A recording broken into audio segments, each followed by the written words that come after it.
प्रिय विद्यार्थियों, आज आपको हम बताएंगे क्लास 12 का फिजिक्स। तो आप लोग इसमें पढ़ चुके थे वैद्युत बल तथा गुरुत्वाकर्षण बल में अनुपात आपको हम बताए थे। तो आज हमें पढ़ना है वैद्युत क्षेत्र और वैद्युत क्षेत्र की तीव्रता।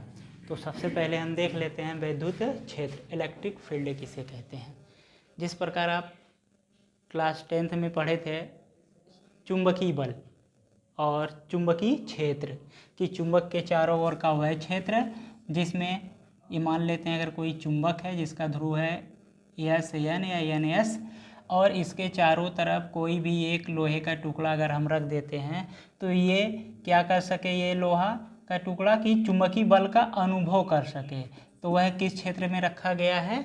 चुंबकीय क्षेत्र। इसी प्रकार अब आपको यहाँ पर पढ़ना है वैद्युत क्षेत्र। तो यहाँ पर वैद्युत क्षेत्र, यहाँ से आवेश से मतलब है, तो एक कोई भी आवेश अगर हम रख दे रहे हैं +Q और इस आवेश के चारों तरफ का वह क्षेत्र जिसमें कोई अन्य आवेश को रखने पर, जैसे मान लेते हैं Q0 आवेश को रखने पर अगर ये कोई दूसरा आवेश रख रहे हैं तो इस आवेश के कारण यह आवेश चुंबकीय बल की जगह अब यहाँ पर कौन सा बल होगा? वैद्युत बल का अनुभव कर सके। तो यह क्षेत्र क्या कहलाएगा? वैद्युत क्षेत्र कहलाएगा। वैद्युत क्षेत्र का मतलब इलेक्ट्रिक विद्युत का क्षेत्र। यहाँ पर कोई दूसरा आवेश रखेंगे तो ये भी वैद्युत बल का क्या कर सके? अनुभव कर सके। और वैद्युत बल हम लोग पढ़ चुके हैं कूलाम के नियम के अनुसार कैसे ज्ञात करते हैं। तो इसका मतलब कि वैद्युत क्षेत्र हम क्या कहेंगे, किसे कहेंगे? तो वह क्षेत्र जहाँ पर कोई आवेश को रखने पर वह आवेश विद्युत बल का अनुभव करता है तो वह क्षेत्र वैद्युत क्षेत्र कहलाता है। तो चलिए चलते हैं आगे। अगला है हेडिंग वैद्युत क्षेत्र की तीव्रता किसे कहते हैं।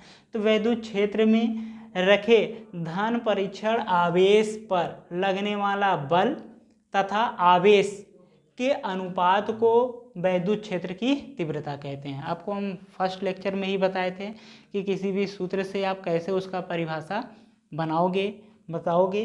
तो इसी प्रकार अब आपको हम उसी सूत्र से ही यहाँ पर परिभाषा बताया गया है।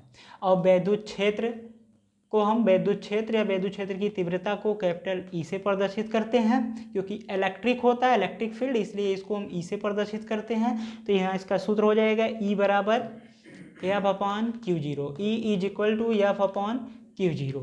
तो यहाँ पर अब इसका परिभाषा आप देख सकते हो कि वैद्युत क्षेत्र की तीव्रता E, इसका परिभाषा क्या होगा? वैद्युत क्षेत्र में रखे धन परीक्षण आवेश पर लगने वाला जो बल है तथा आवेश जो आवेश आप रख रहे हो Q0, इसके अनुपात को ही हम क्या कहते हैं? वैद्युत क्षेत्र की तीव्रता कहते हैं। मतलब वैद्युत क्षेत्र की तीव्रता हम किसे कहेंगे? आपको याद रखना होगा कि जो धन परीक्षण आवेश आप वैद्युत क्षेत्र में रख रहे हैं उस पे लगने वाला बल F की इस पे कौन सा बल कार्य करेगा। तो इस पे मान लेते हैं कोई बल है F, विद्युत बल, आकर्षण या प्रतिकर्षण हो।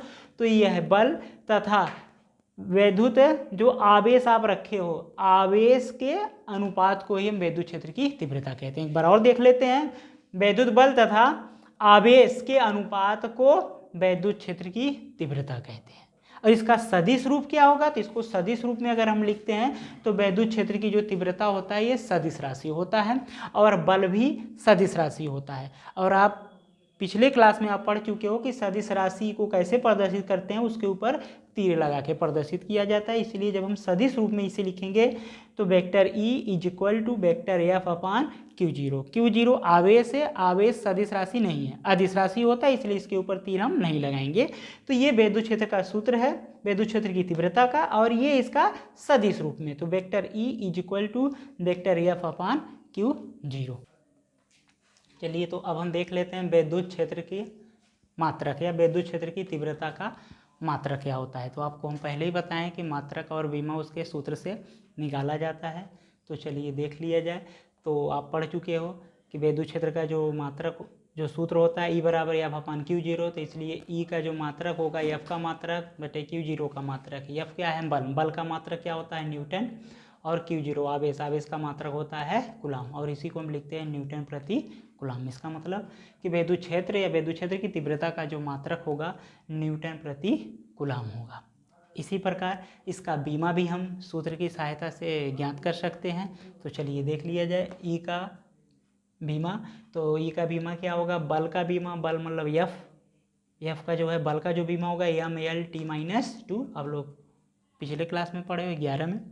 और कूलाम आवेश, तो Q बराबर आप जानते हो कि Q इज इक्वल टू होता है IT, तो इसलिए यहाँ से आप देख सकते हो Q बराबर IT। और I का जो मात्रक होता है एम्पियर, और I का जो बीमा होता है इसको A से, और T का जो बीमा होता है इसे T से, तो इसलिए हो जाएगा AT। और जब इसको हम कंप्लीट लिखेंगे और सरल करेंगे तो आ जाएगा M, और यहाँ पर L और T, यहाँ पर एक इसका पावर है और यहाँ पर -2 है, तो ये ऊपर जाएगा तो क्या हो जाएगा -3, और ये A को ऊपर लिखेंगे तो A-1 हो जाएगा। तो इस प्रकार इसका जो बीमा आएगा ई का बीमा ML T-3 A-1। तो आज के लिए यहीं तक, फिर आपको अगले वीडियो में हम बताएंगे।